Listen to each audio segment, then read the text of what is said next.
Assalamualaikum warahmatullahi wabarakatuh. Alhamdulillah wa syukurillah wa ni'matillah. Rabbi sholli shodri wa yassirli amri wa hlul 'uqdatam min lisani yafqahu qawli. Amma ba'du. Para sahabat sekalian dimanapun Anda berada, hari ini kita bertemu kembali di acaranya podcastnya Klinik Hati. Jangan terburu-buru untuk memindah channelnya.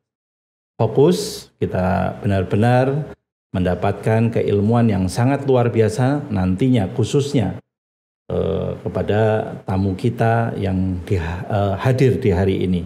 Dan para sahabat, tentunya tamu-tamu kita, tamu-tamunya podcastnya Klinik Hati adalah orang sosok yang luar biasa, tentunya terbaik dan bestseller ya, insya Allah ya. Dan kita nggak usah berlama-lama lagi, langsung kita datang dan kita langsung bertanya-tanya atau bertakon-takon ya bahasanya ya.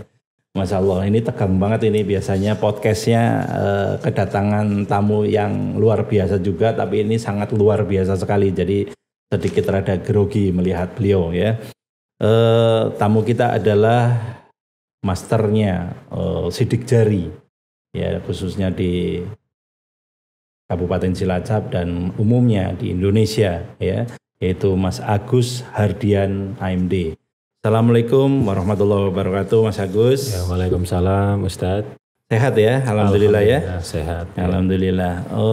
Ngomong-ngomong nih, mungkin selama ini udah rada lama nih ya kita nggak bertemu dan bertatap muka secara langsung lagi ya, Mas Agus ya. Ini Masya Allah dengan kesibukan yang luar biasa, Mas Agus ya. Dengan kesibukan yang menjadikan motivator ya, ini salah satu motivator dan entrepreneur khususnya untuk mengecek sidik jari umur 3 sampai 5 tahun sudah bisa diketahui ini arahnya mau kemana ini, apakah bisa jadi polisi, apakah bisa jadi tentara, apakah bisa jadi mungkin pengusaha sukses dan sebagainya. Itu bisa dilihat dari umur 3 sampai 5 tahun, dan ini beliaulah pakarnya dengan cara-cara sidik jari ya.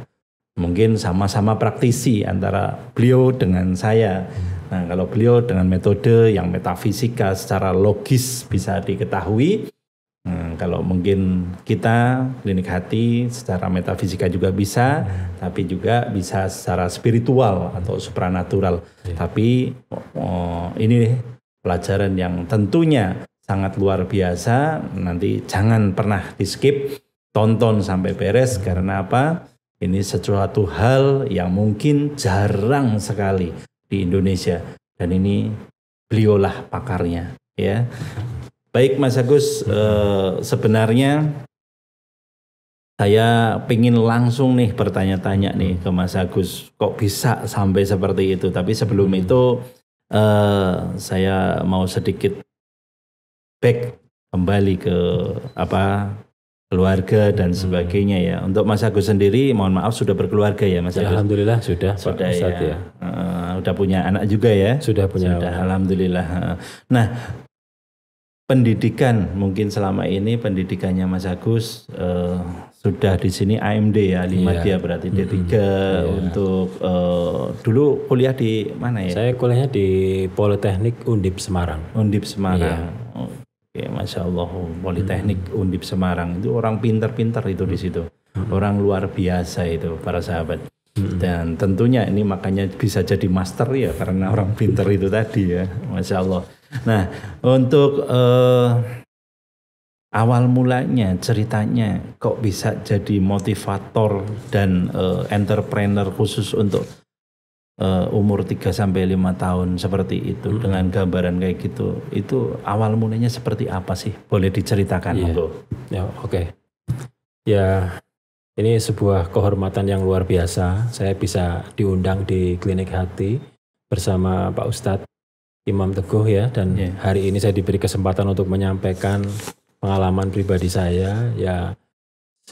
Banyak sekali kontribusi dari Klinik Hati buat saya untuk bisa bangkit, dan akhirnya saya bisa diberi kesempatan untuk seperti orang yang diberi kesempatan kedua ya untuk bangkit, karena Ini kalau tak ceritakan nih Pak Ustadz, ini kira-kira ntar kelamaan ini. Enggak apa-apa, enggak apa-apa. Oh gitu. Enggak apa-apa. Ya, itu seperti itu ya. Semoga aja menjadikan motivasi banyak orang dan sebagainya. Insya Allah. Moga-moga. Iya, saya mengalami masa-masa yang luar biasa dalam hidup saya sampai akhirnya tadi bisa bertemu dengan klinik hati dan bangkit lagi. Jadi pada waktu itu, jadi istilahnya pada saya memulai banyak usaha, banyak bisnis. Keluarga untuk pribadi saya sendiri sejak lulus dari kuliah. Jadi basic saya utamanya adalah akuntansi. Pak Ustadz ya, akuntansi. Kemudian saya dari akuntansi, saya juga setelah lulus saya langsung jadi akuntan di beberapa perusahaan ya, sampai 2-3 perusahaan saya ikutin. Terus kemudian dari situ ternyata karena jadi karyawan tuh nggak nyaman gitu.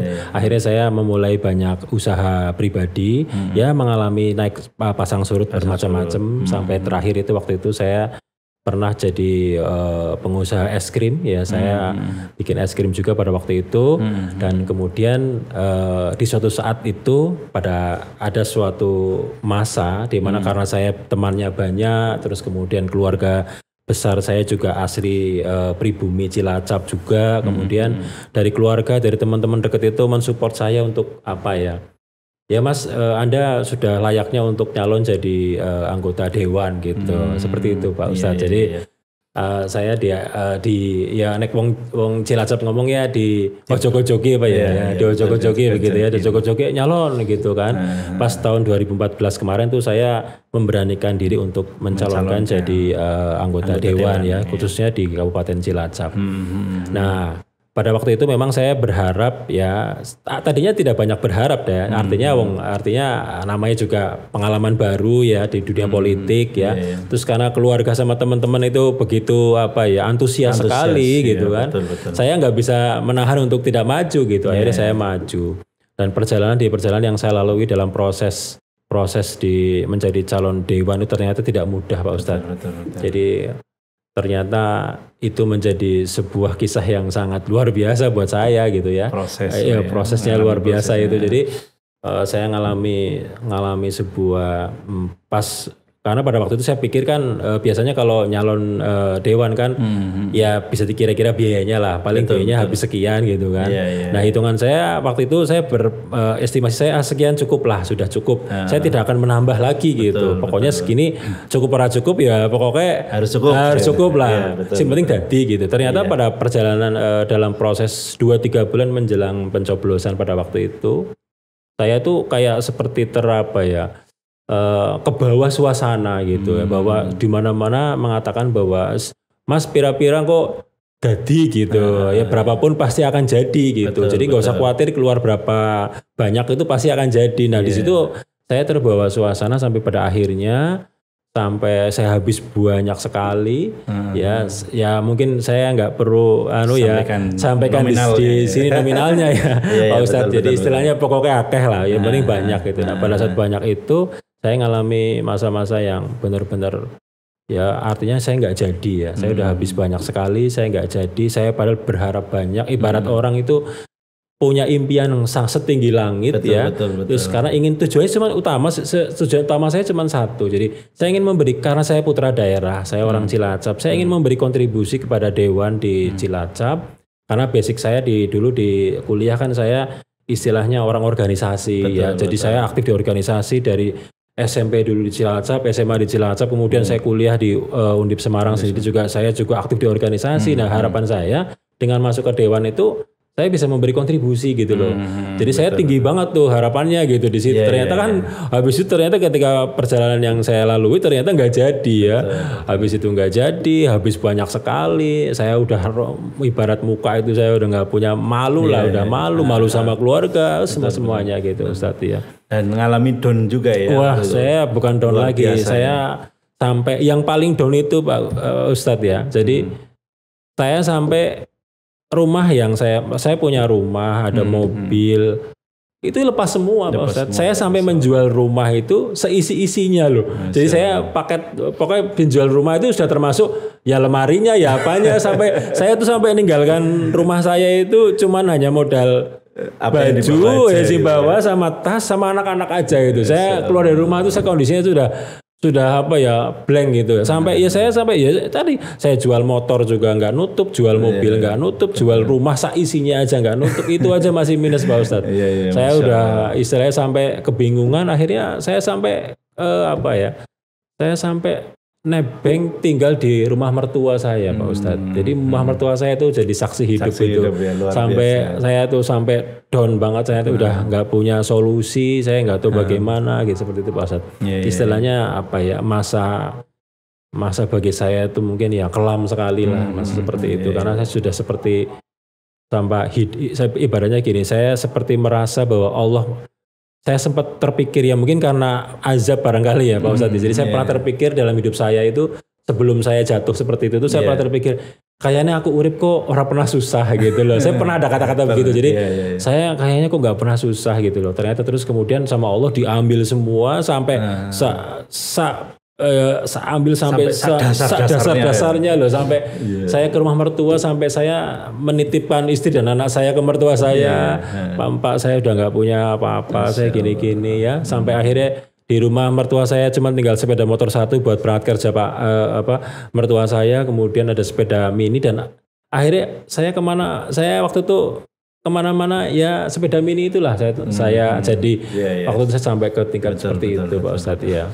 Masya Allah, luar biasa ya, begitu proses ya, yang tadi mungkin disampaikan, ngerasa tidak akan pernah jatuh dan sebagainya, dalam kondisi yang mungkin jumawa ya, mungkin dengan percaya dirinya, ternyata jatuh juga, tapi Masya Allah, hikmah itu yang kita harus perlu contoh ya, dari beliau yang sosok tadinya yang hancur, lebur sampai ke minus dan sebagainya, tapi ternyata saat ini bisa move, bisa bangkit, bisa malah sebaliknya menjadi motivasi banyak orang, motivator banyak orang, dan bermanfaat bagi orang, dan banyak sekali yang tertolong oleh motivasi-motivasi beliau. Ini sangat luar biasa. Bentuk pengalaman yang beliau sendiri menjalankannya dan disalurkan kepada semua orang, jangan sampai seperti beliau. Hikmah-hikmah itulah yang mungkin nantinya buat pelajaran bagi kita semuanya. Ambil segala sesuatunya yang sifatnya positif dan tinggalkan yang negatifnya. Baik para sahabat, kita akan bedah semuanya, apa-apa nih yang membuat beliau saking mungkin sampai dasarnya itu bisa sampai bangkit lagi seperti sekarang ini. Nah para sahabat sekalian, dimanapun Anda berada, kita masih ngobrol-ngobrol bareng dengan sosok motivator entrepreneur muda yang luar biasa, dan tentunya untuk saat ini kalau saya lihat ya masih terbaik di Kabupaten Cilacap. Karena apa? Beliau bisa membaca situasi dan kondisi, apa-apa nih yang harus dikemas, apa-apa nih yang harus menjadikan luar biasanya untuk anak umur 3 sampai 5 tahun. Dan kita nggak usah bercakap-cakap lebih panjang lagi, langsung aja kita ngobrol langsung dengan beliau, sosok motivator, entrepreneur, anak-anak. Mari kita lanjutkan kembali para sahabat. Nah, lanjutkan kembali nih Mas Agus, mungkin tadi sudah menceritakan nih panjang lebar tentang jatuh bangunnya dan sebagainya. Ini apa sih yang membuat motivasi untuk bisa bangkit lagi, atau prosesnya seperti apa sih untuk menjadikan sosok Mas Agus yang saat ini menjadi entrepreneur dan motivator yang sangat luar biasa seperti ini, agar para sahabat klinik menjadi timbul motivasi-motivasi menjadi sosok yang luar biasa seperti Mas Agus, atau mungkin lebih dari Mas Agus. Monggo. Jadi pas saya jatuh, dan pada waktu itu saya sudah nggak punya apa-apa ya Pak Ustadz ya. Jadi sudah nggak punya apa-apa. Kemudian pada waktu itu saya bingung kan mau ngapain gitu kan. Saya mau memulai dari mana, karena sudah rasa malu, rasa harga diri. Saya tuh merasa sudah nggak punya harga diri lah. Iya betul. Terus kemudian habis itu di dalam posisi yang jatuh itu, karena banyak harapan-harapan teman-teman saya yang istilahnya mendukung saya, baik secara spiritual dan material gitu. Mereka setelah saya jatuh kan akhirnya mereka banyak menuntut saya untuk ya ibaratnya ya Lah wong ora dadi kan nggak jadi bagaimana kan gitu. Iya, Akhirnya betul. saya kebingungan waktu itu, saya sempat Pak Ustadz ya, saya ngalamin saya sampai hampir mungkin 5 sampai 7 hari ya. Saya itu bukan tinggal ya, tapi saya banyak ngadem hidup ngadem lebih lama di Masjid Agung Cilacap, Pak gitu Ustadz ya. Itikaf di mana? Iya, itikaf di sana. Saya itu ngalamin itikaf 5 sampai 7 hari karena saya merasa kebingungan. Saya kalau di rumah mertua juga saya sudah nggak punya, ya saya malu gitu kan. Lebih baik saya dengan sepeda mini itu waktu itu saya berangkat habis subuh, Pak Ustadz. Pokoknya subuh itu pas nyampe di Masjid Agung ya. Dari subuh itu saya nanti di sana sampai 5 waktu itu, sampai nanti kembali lagi itu ke rumah mertua saya itu jam 9 malam pokoknya. Ya sampai tutupnya masjid itu saya pulang. Itu naik sepeda lagi gitu. Besok pagi-pagi lagi gitu saya lakukan sampai 5 sampai 7 hari. Jadi saya ngerasa gini, Pak Ustadz. Jadi ya apa ya, seperti nggak ada solusi, nggak ada ini ya. Terus kemudian saya harus mulai dari mana. Jadi saya hanya taunya ya mungkin dengan saya sholat 5 waktu di masjid, saya itikaf di masjid itu, saya dapat hidayah ya. Dan ternyata betul Pak Ustadz yang luar biasa ya, ini buat sahabat Klinik Hati yang luar biasa. Jadi ketika pada saat saya ngalamin 5 sampai 7 hari saya di masjid itu sudah pokoknya udah seperti orang yang saya pasrah lah sama Allah. Ya Allah, saya mau dibawa kemana? Wong ibaratnya saya dulu minta apa-apa sama Engkau dikasih. Terus kemudian hari itu juga saya dihabiskan semua. Sampai saya mau curhat sama istri saya juga cuma nangis-nangis. Curhat mertua saya ke orang tua saya, dia curhat sama siapa ya? Kita nggak bisa ngomong sama siapa-siapa. Kan solusinya ya hanya saya berdoa di situ, hanya pasrah sama Allah. Ya Allah, tolong saya diberikan solusi, pintunya lewat dari mana. Ya saya tuh sampai saya hanya berpikir bahwa kalau saya hari pertama ini saya sholat 5 waktu, nanti sholat 5 waktu itu nanti nggak tahu nanti ketemunya apa, ya berarti besok masih ada 5 waktu lagi, sholat lagi kira-kira nggak tahu Allah ngasih petunjuk apa. Alhamdulillah Pak Ustadz ya. Ya pertemuan kita yang waktu itu jadi setelah mengalami masa-masa yang pahit, ya mungkin hari ke-7 ya, saya tiba-tiba teringat Pak Ustadz, ya teringat Klinik Hati, kemudian saya terus coba saya tak silaturahmi ke tempatnya Pak Ustadz gitu kan, untuk siapa tahu dari karena saya udah orang bingung nggak punya solusi, siapa tahu dengan ketemu Pak Ustadz, akhirnya saya ketemu Pak Ustadz gitu loh, untuk apa ya, berusaha untuk mencari solusi gitu ya. Ini luar biasa ya sahabat Klinik Hati. Alhamdulillah nih saya bisa ketemu Pak Ustadz ya di sini. Jadi saya tuh diberi jalan gitu, ada pintunya gitu loh, seperti itu. Iya, Masya Allah. Ya, jadi para sahabat, ini bentuk apa ya, suatu kesenangan, kebahagiaan ketika memang Klinik Hati atau saya sendiri, saya pribadi diajak ngobrol, diajak sharing dan mendapatkan solusi yang insya Allah diridhoi sama Allah dan direstui sama Allah. Alhamdulillah menjadi sosok orang yang luar biasa seperti beliau. Jadi kayak senangnya minta ampun luar biasa. Ini saya udah hampir lama nggak ketemu, setelah ketemu sekarang sudah berubah total dengan yang menjadi alhamdulillah sukses kembali dan menjadi motivator banyak orang, membantu banyak orang, dan tentunya ya pahala jariahnya pasti akan terus menerus insya Allah ya. Dan mungkin kisah-kisah itu ya mungkin menjadikan pelajaran-pelajaran bagi kita. Jadi tidak ada yang tidak mungkin ketika Allah sudah berkata hadza kun fayakun. Orang yang tadinya memang sudah nggak kekurangan sama sekali, orang yang memang terlahir menjadi orang yang kaya dan rahimnya ibu yang kaya, itu pun ketika memang Allah berkehendak dengan hadza kun fayakun diambil dalam waktu singkat, habis.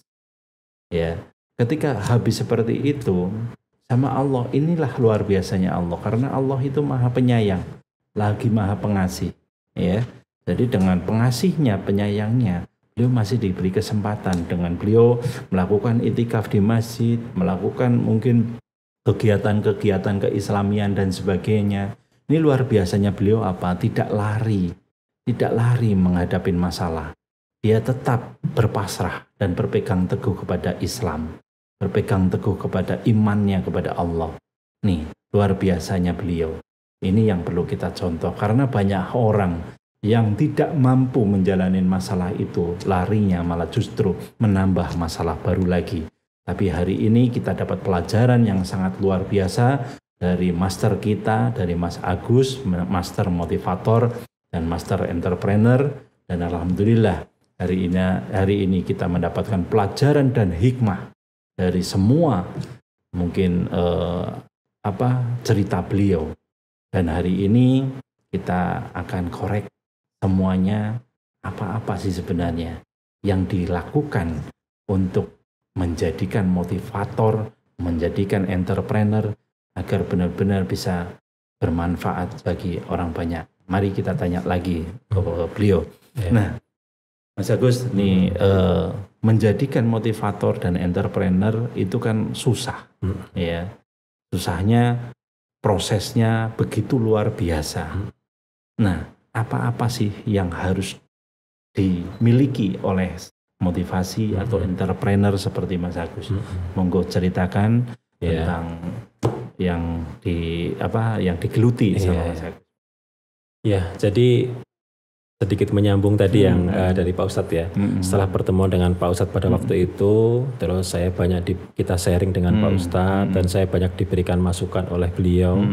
Ya benar-benar jadi klinik ya. Jadi hati saya itu dimasukkan di klinik dulu gitu oleh Pak Ustadz ya. Dan dari situ Pak Ustadz satu hal yang saya dapati keilmuan, masukan, sharing dengan Pak Ustadz pada waktu itu di klinik hati, membangkitkan saya bahwa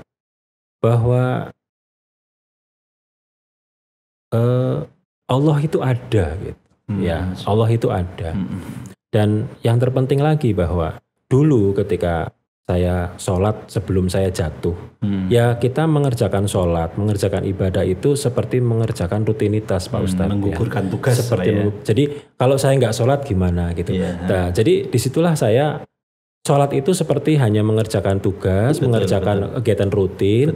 Dan bicara ada efeknya atau tidak ya wallahu alam ya. Tapi menurut saya maknanya nggak dapat gitu, gitu Pak Ustadz. Jadi pada saat saya mengalami jatuh dan saya ketemu dengan Pak Ustadz, kemudian saya melaksanakan sholat saya saja itu, saya ngerasain sholat saya itu seperti saya itu ya dengan itikaf waktu itu saya di masjid ya, kemudian dengan Pak Ustadz. Jadi saya ngerasakan sholat itu seperti kita itu curhat sama Allah gitu. Betul. Jadi setelah habis sholat itu saya selalu ya Allah nanti dari sholat duha saya sekarang sampai duhur nanti saya akan ketemu engkau lagi di duhur nanti gitu.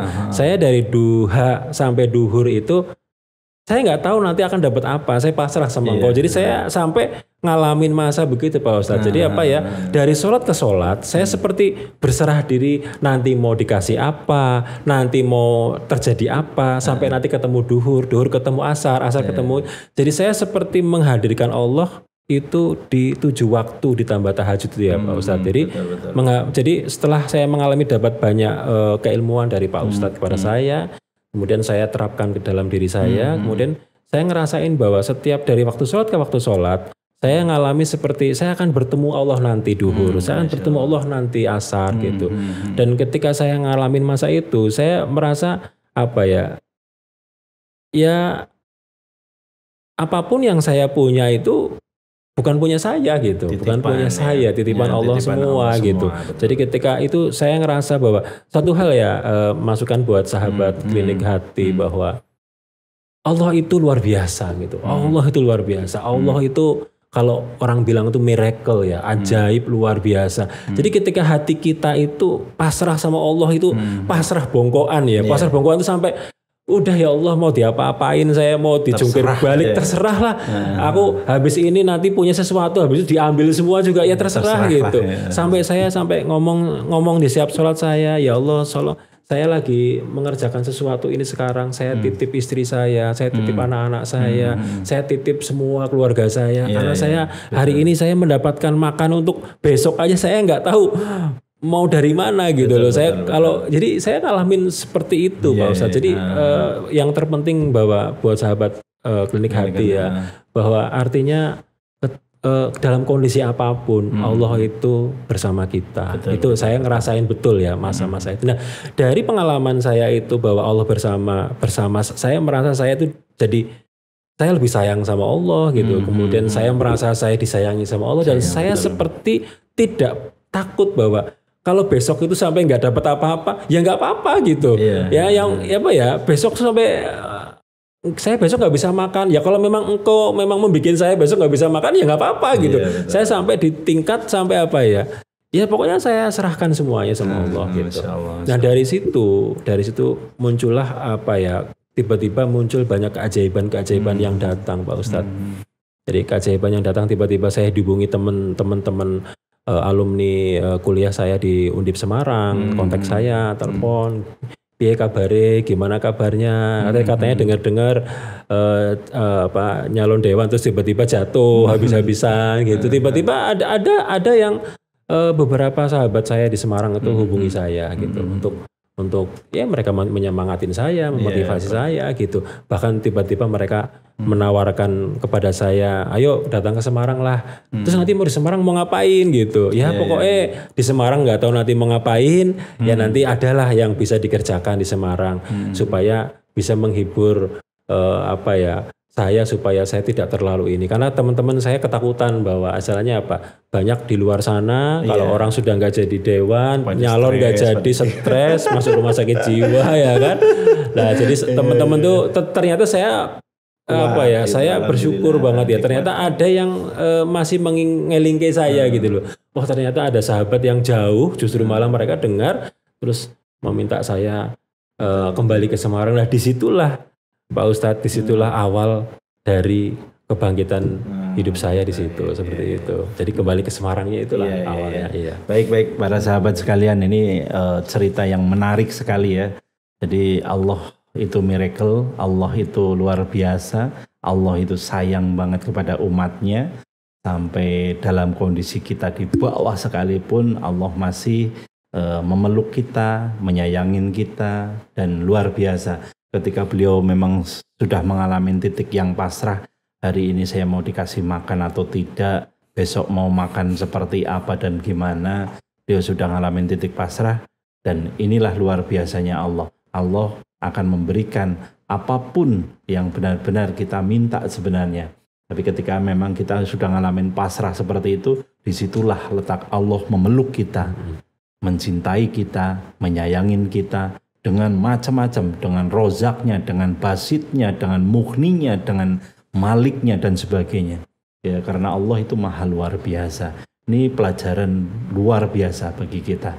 Hari ini kedatangan tamu yang memang membuat kita bulu kudu merinding. Tapi ketika kita memang benar-benar menjalaninya, ya Allah, belum tentu kita mampu seperti beliau. Tapi ini contoh bukti nyata. Beliau bisa bangkit. Selain memotivasi dirinya, tapi beliau juga bisa memotivasi banyak orang. Dan memotivasi untuk anak-anak seumuran 3-5 tahun. Masya Allah. Karena apa para sahabat? Umur 3-5 tahun itu ketika kita memotivasi, tidak semuanya bisa. Dan inilah letak kebisaan beliau. Dan meyakinkan kepada orang tuanya, menjadikan sosok motivasi untuk anak-anaknya menjadi nantinya ini calon ini. Jadi terprogram. Nah, para sahabat, apa sih yang dilakukan sama beliau? Kita langsung tanya. Gimana? Monggo Mas Agus diceritakan tentang program seperti itu yang tentang sidik jari dan sebagainya. Mungkin di skip beberapa waktu aja karena memang keterbatasan waktu. Silakan. Iya. Jadi pada saat saya kembali ke Semarang, kemudian saya dipasterai sama teman-teman di Semarang untuk mengembangkan suatu lembaga. Jadi lembaga itu bergerak di bidang penggalian bakat dan karakter anak ya. Kemudian karena waktu itu saya kan tidak punya pekerjaan apa-apa ya, saya waktu itu daftar jadi agensinya. Waktu itu masih bentuknya lembaga, masih agensi. Nah, begitu saya mengembangkan di sana, alhamdulillah ya syukur luar biasa. Karena saya punya pengalaman pahit yang luar biasa dalam hidup saya, sehingga jadi gini, pada saat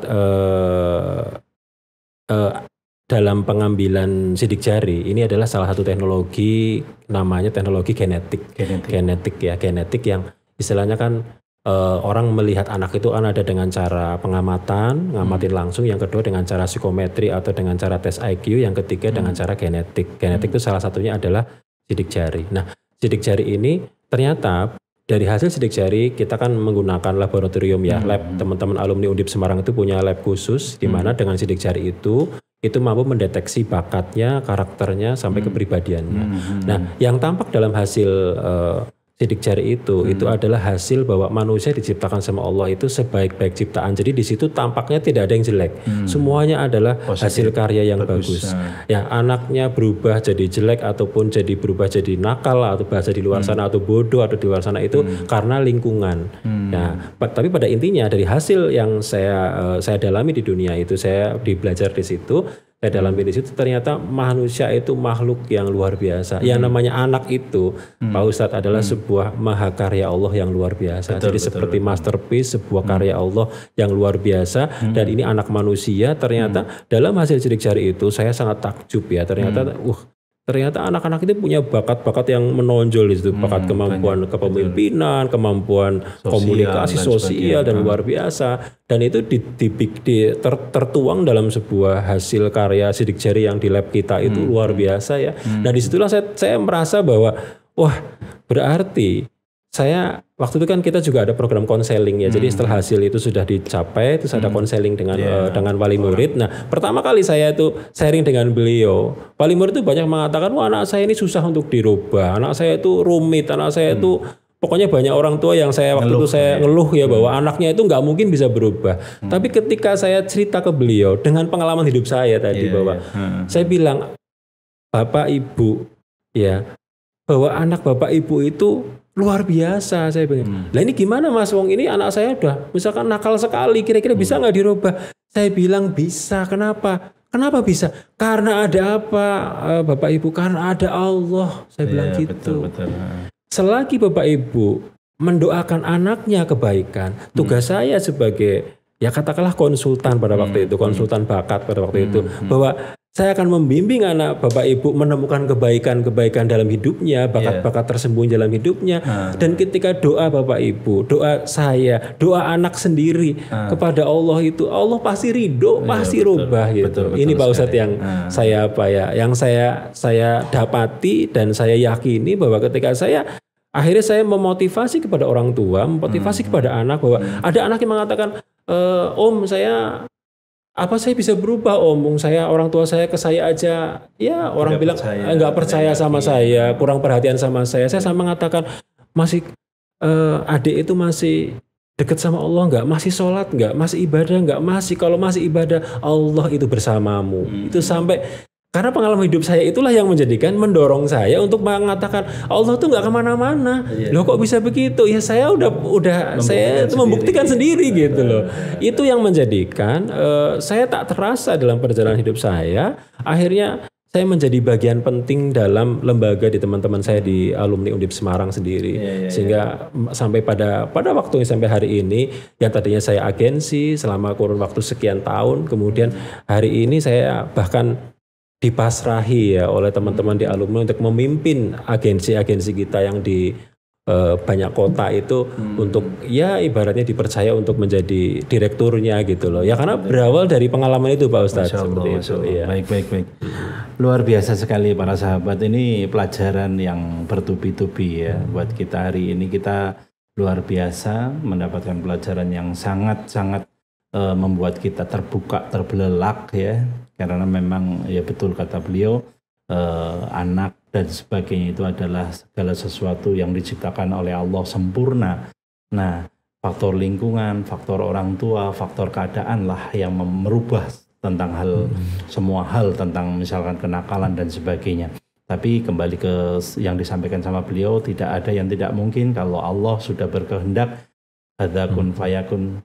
Ketika memang dia menjadikan mungkin polisi, ya pasti jadi. Ketika dia menjadikan sesuatu hal pengusaha yang luar biasa, pasti jadi. Tinggal kita dekatlah dengan Allah Subhanahu Wa Taala.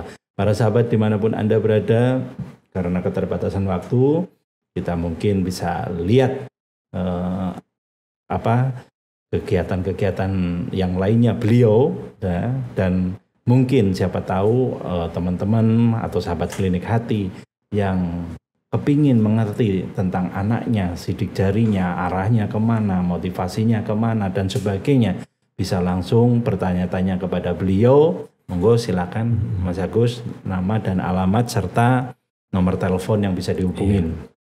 Ya, jadi sekali lagi Pak Ustadz, saya tidak pernah lupa terima kasih kepada Pak Ustadz dan Klinik Hati, karena dengan ketemunya dengan beliau, kemudian saya berbagi dengan beliau, saya dapat banyak pelajaran hidup buat saya.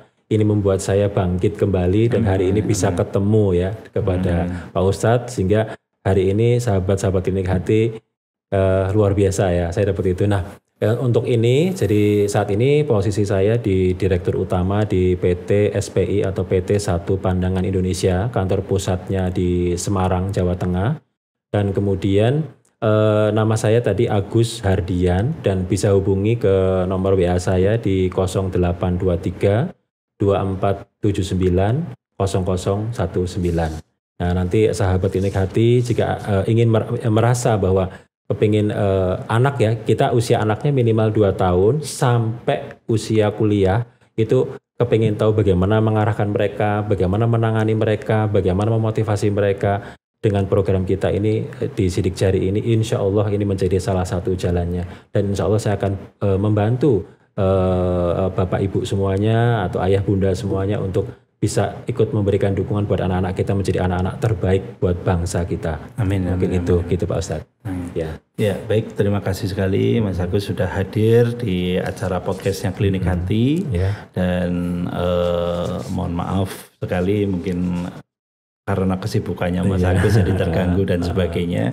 Dan tentunya bisa membagikan kepada sahabat Klinik Hati dimanapun Anda berada, baik mungkin di Asia maupun di benua Eropa maupun khususnya di Indonesia. Alhamdulillah hari ini kita mendapatkan pelajaran yang sangat luar biasa. Dan tentunya bisa langsung kalau memang berhubungan dengan anak dan sebagainya, silakan hubungin ke nomor beliau tadi yang tertulis atau tersebutkan di bawah ini ya, nanti disebutkan. Nah itu insya Allah bisa langsung berkomunikasi dengan beliau langsung. Mungkin itu aja dari kami. Wabillahi taufiq wal hidayah. Wassalamualaikum warahmatullahi wabarakatuh.